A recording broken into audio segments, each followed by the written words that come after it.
नमस्कार विद्यार्थी मित्रांनो, 11वी सायन्स फिजिक्सच्या चॅप्टर 12 मॅग्नेटिझम मध्ये आज आपण MCQ questions from textbook exercise बघतो आहोत. Number 1, let R be the distance of a point on the axis of a bar magnet from its center. The magnetic field of R is always proportional to.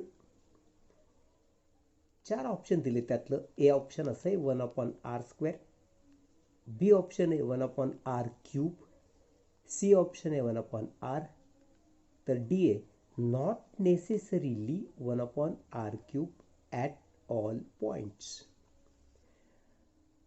मित्रांनो, तुम्हाला माहिती आहे magnetic field along axis denoted by what? B axis is given by μ0/4 pi 2m upon r³. यामध्ये जर तुम्ही पाहिलं ना, तर तुमच्या असं लक्षात येतं की हा μ0, हा 4 पाय, हा 2 आणि m हे सगळे कॉन्स्टंट टर्म आहेत. मग आपण ह्यालाच कसं लिहू शकतो? B along axis is proportional to 1/r³.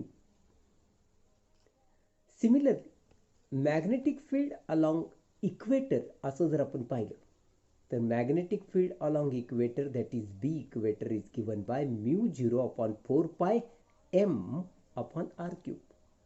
Again या ठिकाणी μ0, 4 pi आणि m या 3 टर्म कॉन्स्टंट टर्म आहेत. म्हणजे तुम्ही काय लिहाल माहिती का? B equator is proportional to 1/r³ असं इथे लिहितात. म्हणजे तुमच्या लक्षात आलं ना, μ0, 4 pi, m are constant. So in both the cases, मग अलॉंग ॲक्सिस असो अथवा अलॉंग इक्वेटर असतो, मॅग्नेटिक फील्डच्या बोथ केसेसमध्ये तुमच्या एक गोष्ट लक्षात येते की magnetic field is always proportional to 1/r³. हे सिद्ध झाले. याचा अर्थ answer is option B, 1/r³. Second example बघ. Magnetic meridian is the plane. A option असं आहे perpendicular to the magnetic axis of earth. B option असं आहे perpendicular to geographic axis of earth. C passing through magnetic axis of earth. आणि D option आहे passing through geographic axis. काय माहिती आहे तुम्हाला? We know that a plane perpendicular to surface of the earth म्हणजे vertical plane and passing through the magnetic axis is magnetic meridian. He magnetic meridian म्हणजे काय असतं ते सांगितलेलं आहे. म्हणजे याचा अर्थ असा झाला answer C, passing through magnetic axis of earth. Question number 3 बघ. The horizontal and vertical components of magnetic field of earth are same at some place on the surface of earth. The magnetic dip angle at this place will be. A option दिले 30 degree, बी दिले 45 degree, C दिले 0 degree, तर D दिले 90 degree. आता angle of डीपच्या बाबतीत थोडक्यात समजावून घे. तर या कॉम्पोनंटला आपण हॉरिझॉन्टल कॉम्पोनंट म्हणणार. हा कॉम्पोनंट आहे व्हर्टिकल कॉम्पोनंट आणि हा जो अँगल तो अँगल फायने डिनोट केला आहे, त्याला आपण अँगल ऑफ डीप असं म्हणणार. आता अँगल ऑफ डीप फायच्या बाबतीत आपण असं लिहू शकतो tan of phi is equal to BV/BH. हा कॉम्पोनंट व्हर्टिकल कॉम्पोनंट आहे, तर हा हॉरिझॉन्टल कॉम्पोनंट आहे. पण तुम्हाला सांगितलं काय? हॉरिझॉन्टल कॉम्पोनंट आणि vertical component of earth are same. म्हणजे याचा अर्थ BH is equal to BV. This is given. मग इथं जर B V is equal to B H असं जर आपण लिहिलं तर कुणातरी एकाच्या ऐवजी हेच अक्षर लिहावं. फॉर एक्झाम्पल बी एचच्या जागी तुम्ही बी व्ही लिहा. तर हे काय बनणार, tan of phi is equal to V V upon B V. आणि हा भागाकार येतो 1. That is tan of phi is equal to जर 1 असेल तर फाय इज इक्वल टू काय होणार, टॅन इनवर्स 1. बरं, तुम्हाला अजून एक गोष्ट माहिती आहे, टॅन इनवर्स 1 म्हणजेच π/4 म्हणजेच 45 degree. So answer is B 45 degree. Example number 4 बघ. Inside a bar magnet the magnetic field lines, option A काय म्हणतोय, are not present. Option B म्हणतोय are parallel to cross sectional area of magnet, are in the direction from north pole to south pole. आणि D option असे are in the direction from south pole to north pole. हे आहे bar magnet, हा north pole हा south pole. We know that outside the bar magnet, magnetic field lines starts from north pole and goes to south pole. हे outside जे ना north pole पासून start होतात, south pole पाशी जातात, पण कुठं, आउटसाइड. आणि जर इनसाइड असेल, but inside the bar magnet, हा बार मॅग्नेट हे इनसाइड, तुमच्या काय लक्षात येतं, magnetic field line starts from S pole and goes to N pole. म्हणजे इनसाइड जर असेल तर साऊथ टू नॉर्थ असं ते ट्रॅव्हल करतात. याचा अर्थ option number D, are in direction from S pole to N pole. Example number 5.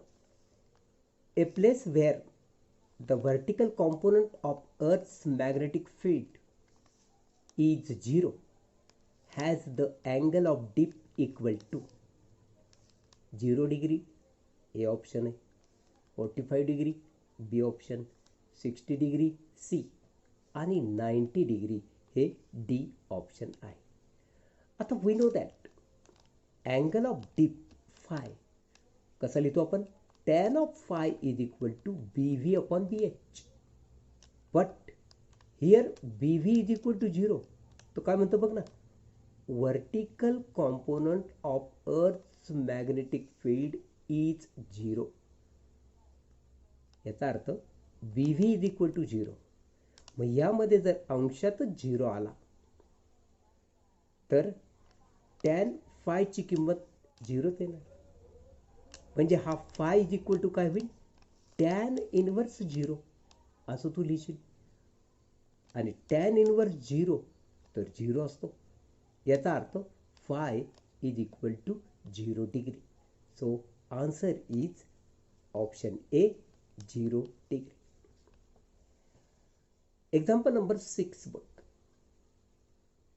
A place where the horizontal component of Earth's magnetic field is 0 lies at, option A म्हणतो geographic equator, B म्हणतोय geometric equator, C म्हणतोय one of the geographic poles, आणि option D म्हणतोय तो one of the geomagnetic poles. हे बघ, बार मॅग्नेटच्या बाबतीत हे नीट लक्षात घे. साऊथ नॉर्थ पोल ह्या ज्या लाईन ऑफ फोर्स तुला दिसतात ते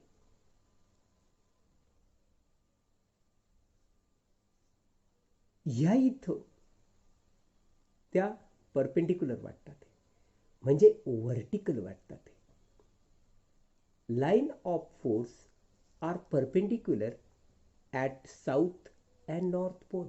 या इथं बघ परपेंडिक्युलर वाटतात, किंवा इथं बघ परपेंडिक्युलर वाटतात या टोकाला, म्हणजे ते व्हर्टिकल आहेत. At S and N poles horizontal नाही आहेत, व्हर्टिकल आहेत. That is horizontal component of earth's magnetic field is 0. म्हणजे ते 0 आहे. आणि तुला तेच तर सांगितलं, ए place where the horizontal component of Earth's magnetic field is 0. म्हणजे या इथं ते वर्टिकल आहेत, म्हणजे हॉरिझॉन्टल 0 आहे. आणि ह्या प्लेसला आपण काय म्हणतो माहिती आहे ना, जिओमॅग्नेटिक नॉर्थ पोल. इथं तर या साईडला आपण म्हणतो जिओमॅग्नेटिक साऊथ पोल. म्हणजे हे जिओमॅग्नेटिक पोल्स आहेत थोडक्यात. आणि या इथं हॉरिझॉन्टल कॉम्पोनंट 0 आहे. या प्लेसला आपण जिओमॅग्नेटिक पोल असं म्हणतो. म्हणजे याचा अर्थ आम्हाला आन्सर डी म्हणायचं आहे, one of the geomagnetic poles. Example number 7 बघा. A magnetic needle kept non-parallel to magnetic field in a non-uniform magnetic field experiences.